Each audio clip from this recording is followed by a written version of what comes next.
हाय, मैं हूं तोची रैना और आप मुझे देख रहे हैं bollywoodnazar.com।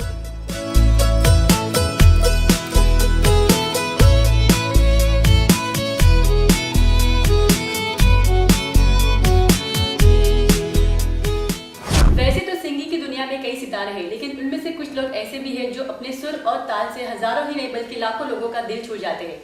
जी हाँ, आज हम आपको मिलाने वाले एक ऐसे सिंगर से जिन्होंने बॉलीवुड इंडस्ट्री में अपनी आवाज से सभी लोगों का दिल जीत लिया है। Please welcome Tochi Raina. तोची रायना, सबसे पहले वेलकम टू बॉलीवुड नजर। तोची, सबसे पहले हम जानना चाहेंगे आपकी जिंदगी के उन पल के बारे में जब आपने म्यूजिक को अपनाया। बचपन मेरा बहुत छोटी सी उम्र से मैं घर से बाहर निकल चुका हूँ। 15-16 साल की उम्र से घर से निकला मैं और गुरु की तलाश में भटकता रहा। फिर गुरु मिले मेरे को बहुत अच्छे, उनसे तालीम ली 20-22 साल। उसके बाद फिर बॉम्बे 2003 में आया मैं 16 जून को। तब से लेके अभी तक स्ट्रगल चल रहा है।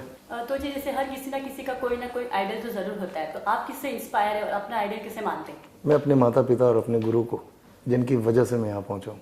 तो जी, आपका सबसे पहला ब्रेक था वेडनेसडे मूवी जिसमें आपने बुल्ले शाह गाना गाया था। हाँ जी। तो हाउ वाज योर रिएक्शन?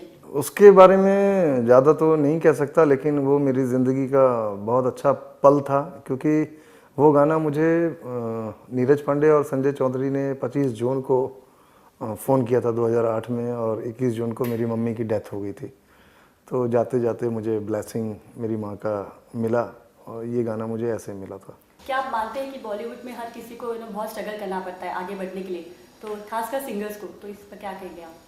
देखिए, सबसे पहली बात तो क्या है कि आपका कॉन्फिडेंस ही आपको यहाँ तक लेकर के आता है, और कॉन्फिडेंस के साथ साथ अगर आपके पास में तालीम है और आपको अपने अंदर एक समझ है, जिस समझ के साथ आप यहाँ तक आए हो, तो सबसे पहली बात तो आप जिस बॉलीवुड में काम करने आ रहे हो, आपको उस बॉलीवुड का हिस्ट्री को जानने का पूरा मौका मिलना चाहिए। और आप खुद ट्राई करो कि जिस बॉलीवुड के अंदर में मैं गाना गाने के लिए आ रहा हूँ उसकी हिस्ट्री क्या है।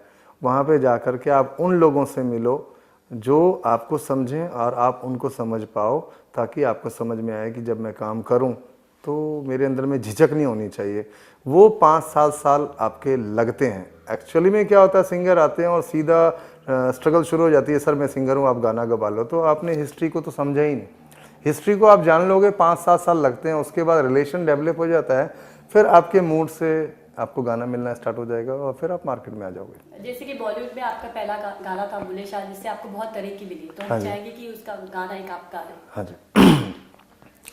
ओ बुल्ले शाह यार मेरे, ऐ दुनिया पूछे कौन है तू, कोई मेरे कोल जवाब नहीं, दस की मैं दसा दुनिया नू, कोई मेरे कोल जवाब नहीं, दस की मैं दसा दुनिया नू, यार मेरे दिलदार मेरे, ऐ दुनिया पूछे कौन है तू, ओ बुल्ले शाह। कबीरा और साइबो जैसे गाना गाने के बाद क्या लगता है आपको, आपका स्ट्रगल खत्म हो चुका है?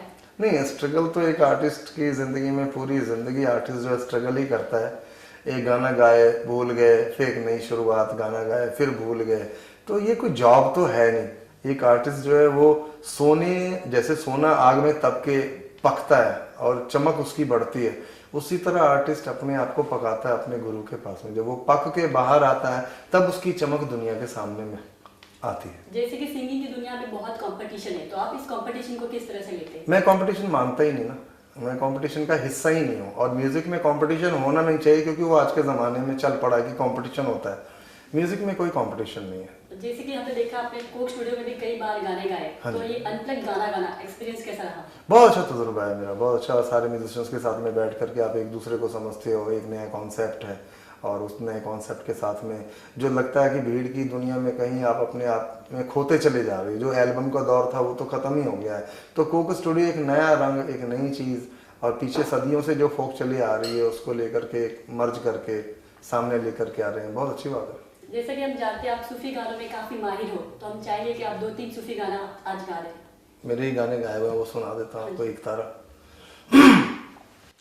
रूह का बजारा रे परिंदा, छड़ गया दिल का रे घरों दा, छड़ गया दिल का रे घरों दा, तोड़ के रे घरों दा तोड़ के गया छोड़ के, जिनैना करूं बंद बंद बह जाए बूंद बूंद तड़ पाए रे, क्यों सुनाए गीत मल्हार दे, वे मलंग तेरा एक तारा वे मलंग तेरा एक तारा, वे मलंग तेरा एक तारा वे मलंग तेरा एक तारा।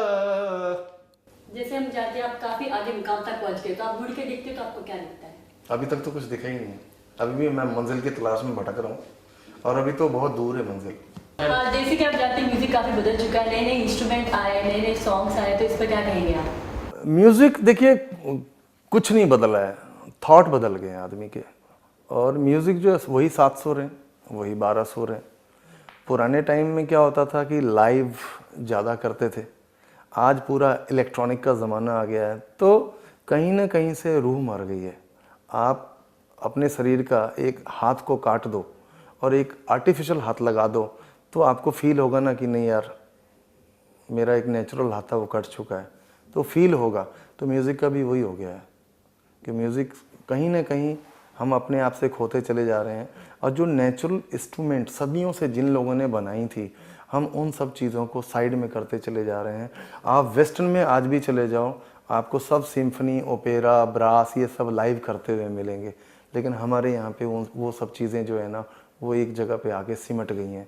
म्यूज़िक यहीं से लगता है कि डाउनफॉल जो है म्यूज़िक का, ऑपरेशन हो रहा है म्यूज़िक का, म्यूज़िक आपका जा रहा है, आपका सोल निकल के कहीं खो गया है, और उसी की तलाश में मैं भटक रहा हूँ। आपका जो पूरा फैमिली है तो सूफियाना बैकग्राउंड से बिलोंग करता है, तो इस पर क्या कहेंगे आप?